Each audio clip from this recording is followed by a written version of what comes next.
সবাইকে সংবাদ এক নজরে স্বাগত। সঙ্গে আছি আমি বুশরা জাহানিমা। বিচার, নির্বাচন ও রাষ্ট্র সংস্কার ইস্যুতে অংশীজনরা আংশিক মতৈক্যে পৌঁছালেও বিষয়গুলো বাস্তবায়নে সাংবিধানিক ও আইনগত দিক নির্দেশনা অনিশ্চিত হওয়ায় রাজনৈতিক সংকট ঘনীভূত হওয়ার আশঙ্কা করছে ট্রান্সপারেন্সি ইন্টারন্যাশনাল বাংলাদেশ টিআইবি। জুলাই গণহত্যায় জড়িতদের বিচার প্রক্রিয়া শুরু হলেও পুলিশ বাহিনীর বিরুদ্ধে কার্যকর জবাবদিহির অগ্রগতি নেই বলেও জানায় সংস্থাটি। জুলাই আন্দোলনে আহতদের চিকিৎসা না দেওয়ার নির্দেশ ছিল ক্ষমতাচ্যুত প্রধানমন্ত্রী শেখ হাসিনার।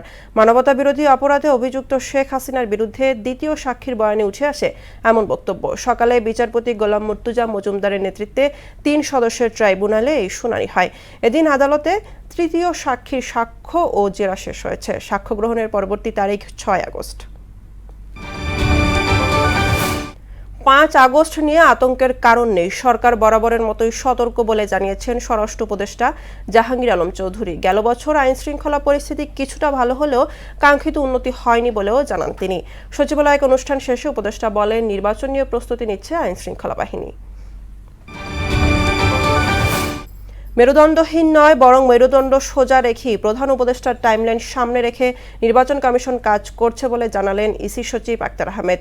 নির্বাচনের প্রস্তুতি পরিদর্শনে সেপ্টেম্বরে ইউরোপীয় ইউনিয়নের প্রতিনিধি দল দেশে আসছে বলেও জানান তিনি। 7 কলেজের সমন্বয়ে ঢাকা কেন্দ্রীয় বিশ্ববিদ্যালয় গঠনে ইউজিসিকে চিঠি দিয়েছে শিক্ষা মন্ত্রণালয়। হাইব্রিড মডেলে চলা নতুন এই বিশ্ববিদ্যালয় 40% ক্লাস হবে অনলাইনে, বাকিটা সশরীরে। তবে সব পরীক্ষা হবে সরাসরি উপস্থিতিতে। সচিবালয়ে এক ব্রিফিংয়ে এসব কথা জানান শিক্ষা মন্ত্রণালয়ের ভারপ্রাপ্ত সচিব মুজিবুর রহমান। ইয়েমেনের উপকূলে অভিবাসী ও শরণার্থী বোঝাই নৌকা ডুবে নিহত হয়েছে অন্তত 68 জন। নিহতদের সবাই আফ্রিকান নাগরিক। এই ঘটনায় এখনও নিখোঁজ রয়েছে 74 জন।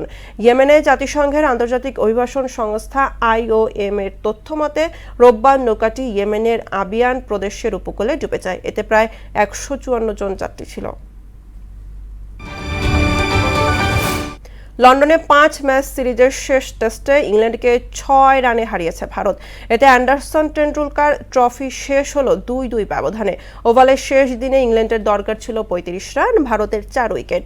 দর্শক ঠাসা ওভালে দিনের 10 ওভারে অ্যাটকিনসনকে বোল্ড করে ইংল্যান্ডকে 367 রানে অল আউট করে দিলেন সিরাজ। এই ছিল সংবাদ এক নজরে সবশেষ খবর সবার আগে জানতে মোহনার সাথেই থাকুন। এতক্ষণ সঙ্গে থাকার জন্য ধন্যবাদ সবাইকে।